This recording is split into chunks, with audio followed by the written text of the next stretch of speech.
welcome to the latest edition of our sports show. As you know, we've been previewing and premiering all this coming week and upcoming month of our special documentary, Global Rugby Legends, where we look to speak to and hear from global rugby icons from the Northern Hemisphere countries, Ireland, England, Wales, Scotland, France, and also Italy, and also then from the Southern Hemisphere, Australia, South Africa, Argentina and New Zealand. So a host of stars lined up for this documentary. But for this particular episode, we're going to England, and we're speaking to probably renowned as he's been dubbed one of the greatest wingers of all time in terms of his 49 tries in 85 internationals, 236 games for Leicester Tigers from 1983 to 1997. A British and Irish line in 1989 and 1993. Played 6 tests for the line, scoring 1 try.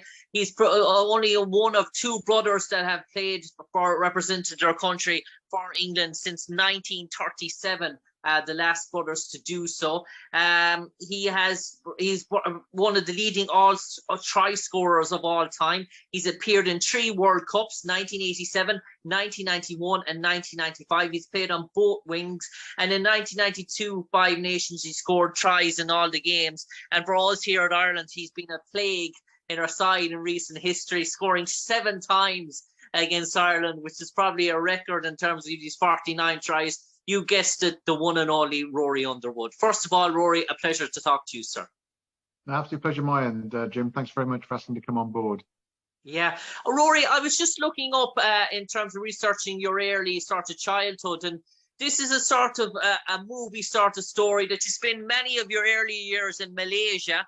Your father worked in the sort of Royal Air Force as such in terms of pilot, and he was situationed, and he went to Singapore there for a while. So your mother was actually from Chinese and Malaysian sort of distinct. So you spent many of your early years growing up in sort of Malaysia. So what interests did you ever hear about rugby until you came to England, or was your father a fan of rugby, or what? No, I think, well, they played rugby, obviously, as you can expect in an expat place over in Malaysia.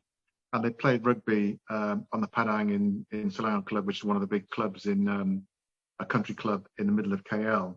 But I had no idea what rugby was. And it wasn't until I went to the main school at 11. So I lived in Malaysia till I was about 13. But I started doing boarding school up in Barnard Castle from the age of about 7 or 8, something like that. So it wasn't until I went to the main school at 11 at Barnard Castle that I first properly saw a rugby match and saw the school playing school matches on a Saturday afternoon. That was my first, I mean, literally, I remember at the age of 11 going into Wednesday afternoon, sports afternoon, as you did, being at blackboard and the lines on the pitch and the post and explaining what the lines were and explaining the whole game of rugby. And it was literally, that's when I just learned what rugby was at the age of 11. And I suppose, Rory, just looking at you growing up as a teen, were you always very athletic? Were you always very fast? And one of your traits in your rugby career was your speed. And was that something, a God-given talent? Were you blessed? Did you run 100 meters, 200 meters, 400 meters in terms of, was it short sprints? Were you very athletic? Yeah, I mean, as you mentioned, my mum and my dad was sporty. He was into football. So we used to play football when we were kids. In the house at home in KL, we used to have a sort of a couple of posts stuck at both ends. And my brother Gary and I, so not Tony, but our middle brother, who's only 18 months younger than me, we used to play one-on-one football all the time. And my mum was a bit of an athlete at school, so obviously the genes passed on down through to myself and obviously Tony. And so being obviously in the tropics and the weather, you're always outdoors and taking part. So very much, the outdoor world was very much part and parcel of what I was used to when I was growing up. Yeah, and obviously you moved back to England in your mother and your sort of 3 brothers. Your father stayed in Singapore for 2 or 3 years. Obviously, it was sort of a tight knit family, the 3 of you, and your mother, a sort of such. What Did your mother, was she a big inspiration in the younger years in terms of sporting? Obviously, with 3 young boys, obviously your father in a sort of different country, obviously trying to get you around to games and training, or was there many times that you had to make your own way from school to sort of training? And was it very much a commitment that you had to go the extra mile even at a young age to make it happen for yourself? I mean, in the early days, it was all at school. So basically, we were at boarding school. So the early years, it was just, you went with the school and you went on the bus, and my mum was in Malaysia. Towards the latter years, yes, my mum was around. Did she come to watch school games? Not really, but it wasn't until sort of sixth form when I started playing in schoolboy rugby, and then I started playing at Middlesbrough Rugby Club, which was my first senior club. And it was only then that, towards my sort of later teenage years, did they start following me around. And as I got more and more representative games, did the Underwood Morris Traveller start getting used, with 6 people crammed in there to go and follow me around playing rugby in the northeast of England. And Rory, in terms of young coaches, and obviously you coming over from a different country, was there any particular man or an inspiration to you that helped guided you those initial sort of few years when you first came onto a rugby field? Because obviously you were fully aware of soccer was and the football was, but in terms of rugby, was there any particular guy that you were sort of looked up to as a coach, and he was that sort of extra sort of father figure for you? Yeah, there's one that is well documented. I mean, you probably read my book in doing your research, but I mean, I was very quick in my early years. I was fairly thin and weedy, nothing to write home about, but I was very quick. And it wasn't until I started getting towards the latter years at school that you start picking up all the other attributes of being a rugby player and being able to tackle and catch and all that sort of stuff. And it wasn't until the sixth form did I really blossom as a rugby player. Really, and it was then when a new coach had just come in. He played in the Colts but damaged his shoulder, so he couldn't play rugby again, stopped playing rugby, but he became a PE teacher, and he became our first 15 coach. And so he was only probably about 4 or 5 years older than us, so he was sort of of a very young generation. And it was him who mentioned, I think it was sort of like between lower six and upper six, when we had a sort of a 2-3 day pre-season training at the school, when we were walking along. And as far as I was concerned, I was just playing a sport I enjoyed doing. I just loved playing rugby, and I was playing with my mates at school and that sort of stuff. I had no ambition at all around aspiring to play for England or whatever. It was just I was enjoying the sport. And it wasn't until I remember walking along one day and he was chatting away about the rugby and various things, and he said, Rory, you have the potential to play for England one day. And it was a shock. I remember it vividly. And it was a complete shock around, somebody thinking that I had the potential to do that. I suppose, Rory, just looking at in terms of growing up and in terms of pursuing education and academic-wise, you actually went down the route of joining the Air Force and becoming a flying officer. What was your ambitions for that? Was that your sort of backup or number one plan in case rugby didn't work out for you? Well, I mean, it wasn't a case of whether rugby worked out for me, because obviously in those days, rugby was an amateur game. Now, it wasn't a living. So the whole context of playing rugby was definitely, it was just a hobby I did. It's just, I played on a Saturday, played for the school, then obviously from Middlesbrough, and then I went on. But it was just what I did to enjoy myself. But from my time of living over in Malaysia and going backwards and forwards 3 times a year to go back home, I always used to sit in the aircraft, and I always wondered what it looked like at the front. So you could see out the window on the side, but I used to sit, what's it like on the front when you're sitting there as a pilot, when you're taking off or landing? And that sparked my interest. And so it was that whole thing that got me to think about flying. And as I sort of, in the early days, I used to write off the airlines asking for information about aircraft and various things. And then when I went to school, we had the Combined Cadet Force. So I joined the RAF section of the Combined Cadet Force. And as you go to RAF camps and various things, the Air Force sort of drew me into wanting to join them. And so it came to fruition that by the time I got to sixth form, that was my plan, to go and become a pilot in the Royal Air Force. And Rory, obviously, rugby took off for you. You mentioned it was an amateur stage, but in terms of making your debut for England against Ireland in Twickenham and walking out in the home of English rugby for you, was that a jaw-dropping moment for you and your family? And was there a bit of nervous tension that night before? Could you sleep at the thought of playing at the home of English rugby and probably the home of Northern Hemisphere rugby as well? Yeah, no, it's I played in front of some reasonably big crowds. I'd been playing for Leicester Tigers by this stage, and we used to have about 15,000 crowd there. I played, I think, in a county championship final, so I was used to sort of 10, 15,000 crowd. But suddenly to go and play for your country, to walk out onto the pitch, wearing your white shirt and your red rose, and listening to the national anthem being played, and you're playing in front of 65, 70,000 people. It is definitely one hell of a step up, and the noise is much greater. It's a very proud moment for any player to have the privilege to play for their country and walk out their home stadium is an absolute honour. Any of us would say without a doubt that it's well up there.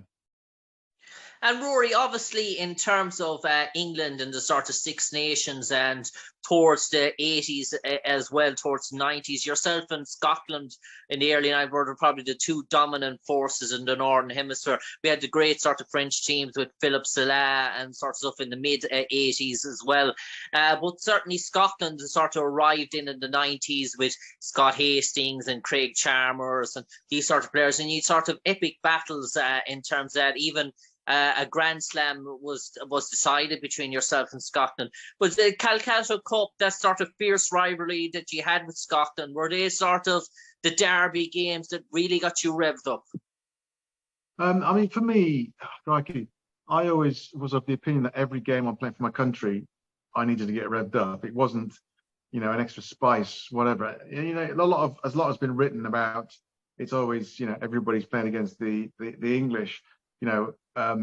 Each of them have got their interesting sort of historical and legacy type scenarios. But at the time when I first started playing in the 80s, it was the French team. The French team by far were the best team in the mid 80s. They were outstanding, as you mentioned, Philippe Salah and others. And then obviously everybody goes through a bit of a cycle. And as you say, the Scotland side that came through in the very, very beginning of the 1990s, both the Hastings brothers, Craig Chalmers, Gary Armstrong, Doddy Weir, there's some really, really, it was a really strong Scottish side. And so that was a time when their ascendancy came. And of course, like anything else, in England versus another match is always a big match for them. And for us, when we went into the 90s, England became a force, as you know the records. We won 3 Grand Slams in 5 years. England were the team, we were able to play the potential that we should have, that we were sort of fairly average in the 80s. And so we were always there to be shot down and played against. And so, people tended to play in some ways better when they play against us because they're trying to beat us because they think that we're the side to beat. And, that's one of the things I absolutely love about the Five Nations. The South African, the Southern Hemisphere have tried to replicate it with the Rugby Championship, but there is something about the five, obviously it's now the Six Nations, where, you can be the favourite, but you can still lose a game. Scotland beat us in 1990, as you said, in that Grand Slam decider. We were favourites by a long way. We should have won that game by many points. But when you play Five Nations, it's very simple. It's whoever's got the most points at the end of the day. And the Scots played absolutely outstanding. They defended. That's, one of the best defensive displays, a team has played against us. And it stopped us playing. And, fair play to the Scots on that day. They were the better side. And Rory, your first Lions tour in 1989, going across with the Irish Lions. Obviously, the 1993, you were very prominent as one of the senior members. But going at the Lions at a young age in 89, for you, was that a sort of iconic moment? Was it exciting to get to play with all the best players and wearing that Lions jersey and coming the journey that you had coming from? Did it make it extra special for you? 100%. For me, wearing the British and Irish Lions jersey is my proudest moment. To be part of a group of players that have come from 4 countries together as one, and then have to go and play together as a team down in the Southern Hemisphere. It's a tall ask. It really is a tall ask to, in those days. I mean, my first tour in '89, that was a 10-week tour, I think, in totality when we went and came. But I mean, it's much harder now. The tours are now four weeks, and they virtually play 1 or 2 games, and then bang, you're into test matches. So we do have a bit more time, but it's still very difficult when you're trying to get 4 different countries who play a certain way and know each other to then come together, even in a few weeks, to then play, against the national side. And part of that just adds to its whole allure that you're a group of people who are the best 30 players from, as it was in those days. Obviously now the squads are bigger, but 30 players from the home unions.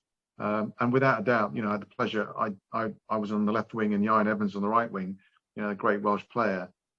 It was an honour to room and play in the same side as him. And both tours, I had Gavin Hastings behind me, as full back. Exceptionally proud to be involved in the Lions. And Rory, in terms of that 1991 World Cup, obviously you scored a good lot of tries in that, and obviously England were going into it as probably one of the stronghold nations in terms of the Northern Hemisphere, the ones that was probably thinking that could usurp the Southern Hemisphere. What are your sort of memories of that World Cup? Did you feel coming into the sort of latter stages that you were in a sort of position to strike on? Did you feel that momentum gathering? We did to a certain extent. I mean, obviously we'd won the Grand Slam. That was our first Grand Slam in '91 in the spring. And so when we went to the World Cup in October, November, it was, for a handful of us that played in '87, that was an amateur World Cup. It was the first one. It was an amateur World Cup. Nobody had, used to playing these big tournaments and things like that. So it was a lot of learnings.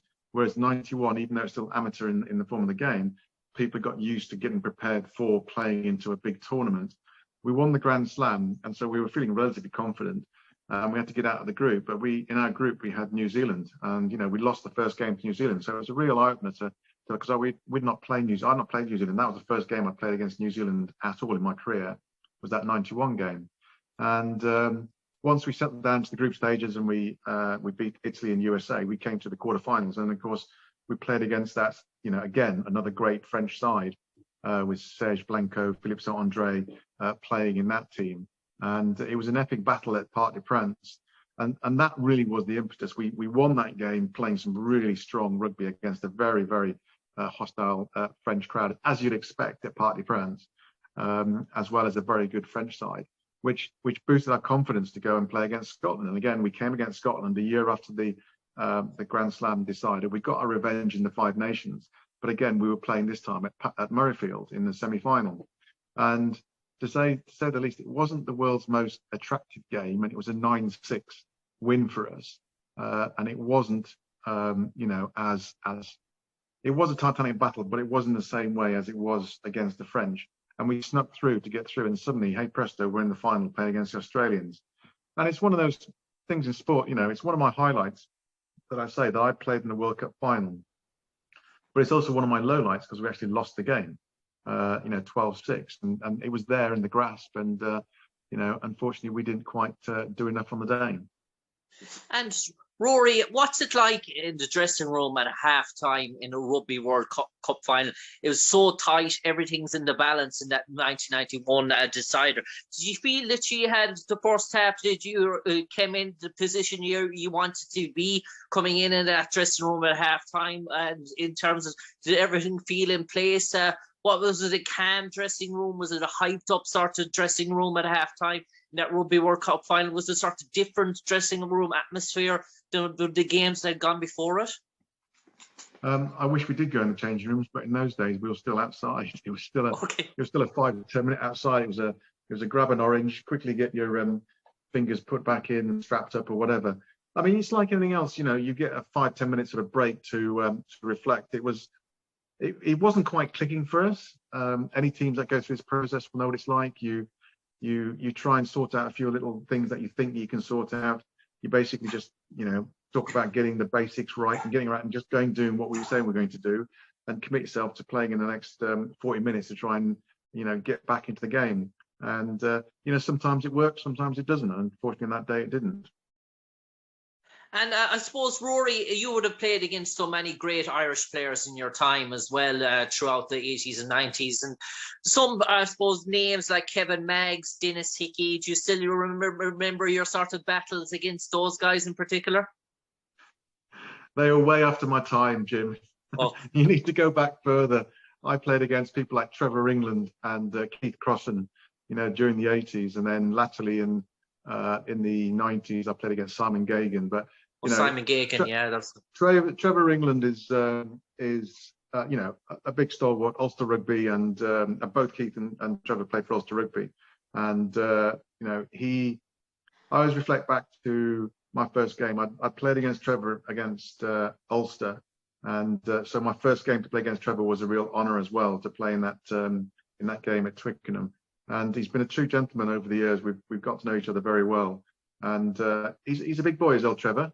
And I learned a few things about physicality in my several tussles with him over the years. And I suppose, Rory, before I let you go now, in terms of your own career, if you looked in the mirror and you look back and you saw Rory Underwood, the rugby player, looking back at you in his 30s, in his early mid-30s, what would you say to him in terms of his rugby career, for you to summarise it up in 2 sentences? Without a doubt, I've had so many highs. Yes, there's been lows along the way, but I've been to so many great places, I met so many great people, and I've played some great and fantastic games. And that England generation of the 90s and my British Lions careers is something I'm going to look back with great pride. Finally, one thing I forgot to mention: you obviously play with your younger brother, and in terms of making that debut, having you and your brother on the field at the same time, is that for you? Is that probably one of your greatest honours as well, when that happened? Yeah, no, it was great to have Tony playing. Now, my mum was obviously very proud, and as everybody knows, we've got one of the famous mums of English rugby. Wherever I go in the world, I'm always asked how my mum is, and she's very well. She's still with us. But yeah, to have my brother on the other wing was always a great thing. And we went to the World Cup in '95 and went on the '93 Lions tour together. So, great memories. Yeah. On that note, Rory Underwood, an absolute pleasure talking to you this evening. As we said, Rory Underwood, one of the all-time leading try scorers of all time in Rugby World Cup, 3 World Cups, 1987, 1991, 1993, 7 tries, as we mentioned, against Ireland, 49 tries in 85 internationals. We didn't get to mention the Leicester Tigers, but 236 games for them between 1983 to 1997. 2-time British Lion as well. Rory Underwood, thanks for joining us this evening, and an absolute pleasure to talk to you today, sir. Thank you, Jim. Thank you.